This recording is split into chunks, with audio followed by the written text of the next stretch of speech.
हाय दोस्तों, नमस्ते, प्रणाम। देखिए ये कौन है। हम बैठे हैं, ये खड़ी है। देख लो आज ये कहाँ जा रही है, इनसे पूछिएगा। आप लोग कमेंट में जरूर पूछिएगा। ये जा रही है अपने मायके, अपने नैहर जाता रही अपने यार से मिले। देख लो, देख लो कितना सच सवर के तैयार बाड़ी। जाता ही अपना यार से मिले।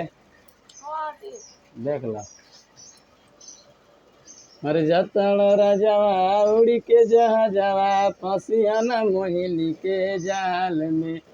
तो एगो चुमाओ दे द गाल में, संग दिलाओ दे द रुमाल में। एगो चुमाओ दे द गाल में। अरे फैशन साजा के भौजी, फैशन साजा के भौजी जात बारी हो। कि जब से भैली मास्टर आइन नाला जात बारी हो। जब से भैली मास्टर आइन नाला जात बारी हो।